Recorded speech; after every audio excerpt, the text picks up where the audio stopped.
Welcome to I Believe, where we talk about governance and philosophy in America. I'm Joel Douglas, and I believe in America. Thanks for joining me.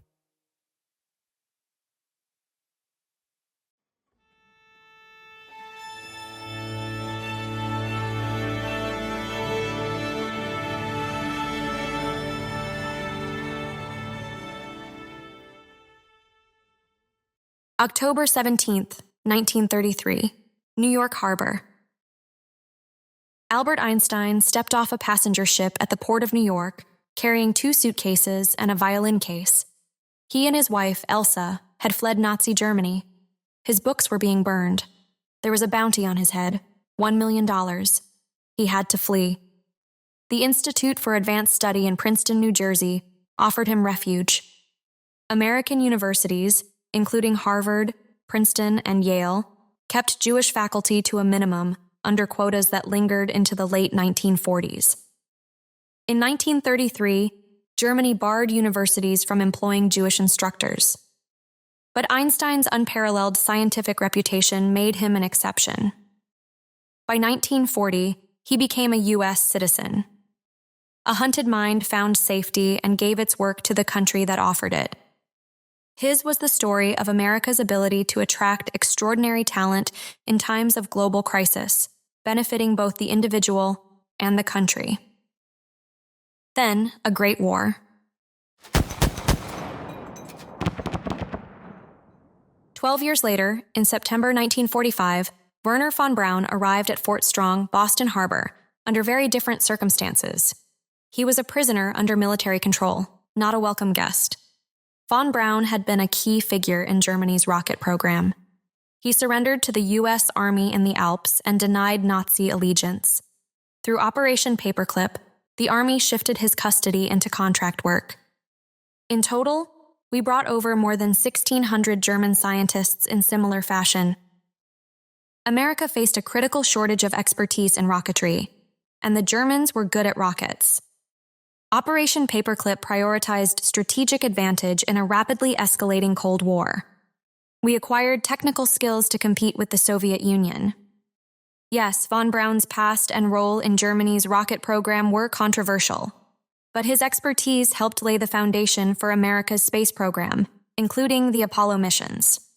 Von Braun would lead teams that researched space programs and weapons technology. He later became the director of NASA's Marshall Space Flight Center in Huntsville, Alabama.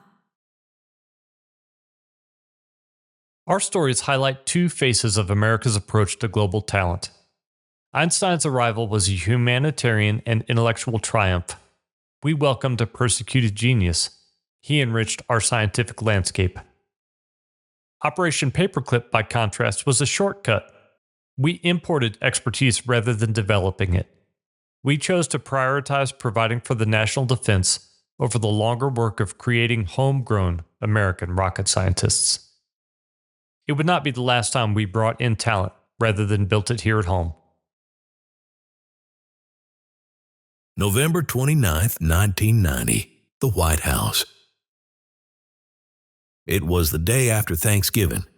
President George H.W. Bush was about to sign what seemed like routine paperwork. The Immigration Act of 1990 sailed through Congress with bipartisan support. Democrats held strong majorities in both the House and Senate, but Republicans voted for it too. Senator Ted Kennedy shepherded it. Bush praised it as expanding basic entry rights beyond numbers. Buried in technical language was a new tool, an H1B visa for temporary workers in specialty occupations, a cap of 65,000. It felt generous for the handful of firms that might need niche skills. The press barely noticed the H1B provision. Nobody understood we had just created a constitutional time bomb. By 1998, the dot-com boom raged. Tech companies begged for more skilled workers in STEM fields. For the first time, we reached the 65,000 visa cap. Instead of asking why American universities weren't producing the workers American companies desperately needed, Congress simply raised the cap. Then, we raised the cap again to 115,000. Today, the nominal cap is 65,000 plus 20,000 for U.S. advanced degrees. With exemptions and extensions, that let total approvals exceed the cap. It's the same pattern each time. Companies complain about shortages, and Congress increases the supply of foreign workers. Nobody asked the hard question. Why can't we train Americans to do these jobs? 35 years later, that same temporary program turned constitutional failure just got a $100,000 price tag. But the underlying problem, the broken infrastructure we need to develop human capability, remains untouched. If this is a temporary measure we've already had for 35 years, let's ask some easy questions. What conditions must we achieve to reach readiness? How will we know we achieved those conditions? How long is too long to keep the program? How much preference is too much? If the goal is a tech-ready American workforce, who decides when we should kill the program? What Ted Kennedy and George Bush created in 1990 wasn't an immigration program. It was an admission of constitutional failure, a Band-Aid slapped over a bleeding cut. Our inability to fulfill two of our founding promises to promote the general welfare and establish justice. Our constitutional goals often compete. We sometimes ignore one to prioritize another, but not in this case. In this case, we just flat out ignore two of them at the same time. Call infrastructure what it is, the general welfare. If we expand H1B, we admit we failed to build the system that produces capability. Justice is the fierce guardian of opportunity. We withhold that protection when we keep Americans born in even our poorest areas from the system. And we're still overlooking our constitutional requirements today. September 25th, 2025, Capitol Hill. Senators Chuck Grassley and Dick Durbin, Republican and Democrat, sent identical letters to America's biggest companies: Amazon, Apple, Microsoft, Google, JP Morgan Chase. The question was simple: why are you hiring foreign workers while laying off tens of thousands of Americans? The numbers told the story Congress refused to see for 35 years. Amazon alone got approval for more than 14,000 new H1B hires in fiscal 2025, the most of any company, even as it announced layoffs affecting tens of thousands of American jobs. Microsoft, Meta, Google followed the same pattern: hire foreign, fire domestic. The senators wrote to CEO Andy Jassy, quote, "With all of the homegrown American talent relegated to the sidelines, we find it hard to believe that Amazon cannot find qualified American tech workers to fill these positions," end quote. The median H-1B salary hit $120,000 in 2024, nearly double what the average American worker earns. These aren't low-skill jobs being outsourced. They are exactly the high-paying careers we promise American students they can achieve through education and training. Here's the constitutional violation hiding in plain sight. We built a system where companies find it easier to import talent than develop it. Amazon can process 14,000 foreign visa applications, but claims it can't find qualified Americans. We've abandoned the infrastructure that should create American capability and the welfare in favor of global recruitment. There's another question we have to ask. Is there justice for small businesses? These big tech companies can absorb the $100,000 fee and keep hiring foreign workers. Amazon processed 14,000 H-1B applications. What's another $1.4 billion to them? Microsoft, Google, and Meta can simply pay the tax and move on. But the startup in your town, the small software company trying to compete with Amazon, the local engineering firm bidding against Deloitte, they can't afford a $100,000 visa fee. Because we haven't built our necessary tech infrastructure, they get priced out of skilled talent entirely. When we create a two-tiered system where only the biggest corporations can access global talent, we're rigging the game against small business owners. The fee doesn't solve America's skill shortage. It hands Amazon an even bigger competitive advantage. The Constitution promises to establish justice, not auction it off to the highest bidder. We didn't fix the pipeline. We priced out the people who could. 80 years of shortcuts have brought us here, but the Constitution offers a different path. In case we're not picking up on the pattern,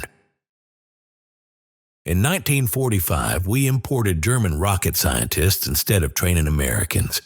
In the late 1990s, we imported H1B tech workers instead of training Americans. In 2025, we raised H1B fees instead of training Americans. Rather than decisive efforts to fix our deficiency, we bring in skilled immigrant workers from nations that do a better job of achieving our goals than we have. Each time we chose the shortcut over the constitutional path. Each time we treated symptoms instead of causes. Each time we failed to ask the fundamental question, what would it take to make these visas unnecessary?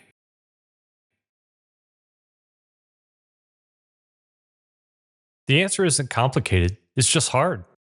Lucky for us, America is a great nation with tremendous resources. If we're serious about reducing H1B dependency, not just making it more expensive, we need to address the infrastructure failure that created the problem. 3 specific steps would transform our approach from Band-Aid to cure. First, measure H1B applications per capita. Stop tracking how much money we spend on training programs and start measuring whether they work. H1B applications are a direct measure of American workforce readiness. When applications drop, we're succeeding. When they rise, we're failing. Make this the primary metric for evaluating our education and training infrastructure. Second, require H1B companies to participate in local training. Any company filing H1B applications must demonstrate active participation in developing American talent. Partner with community colleges, host career days, present real-world challenges to students. No participation, no visa applications. This aligns private profit with public need, exactly what the Constitution requires. Third, eliminate student loan interest for low-income students. The government isn't a for-profit institution.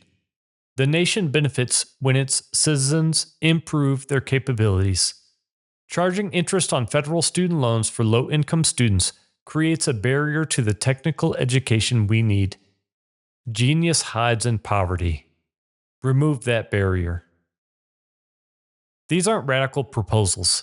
They're constitutional obligations we've ignored for 35 years while wondering why we still need temporary foreign workers to fill permanent American needs. The question isn't whether we can afford to invest in American capability. The question is whether we can afford not to. So, why do we still need temporary workers after 35 years? Einstein's arrival was a triumph for him and for America. Von Braun's expertise launched our space program. Both stories show immigration enriching our nation, but neither shows us building the infrastructure that creates American capability. The H-1B program continues this pattern. It fills immediate needs but doesn't address the underlying question. Why can't we systematically develop the talent we keep importing? It doesn't promote the general welfare because we're not building American capability. Nor does it establish justice because it ignores homegrown American tech workers and prices small businesses out of competition. Let's get back to our questions. Again, H-1Bs are a temporary measure we've already had for 35 years. What conditions must we achieve to reach national tech readiness? How will we know we achieved those conditions? How long is too long to keep the program? How much preference to corporations is too much? If the goal is a tech-ready American workforce, who decides when we should kill it?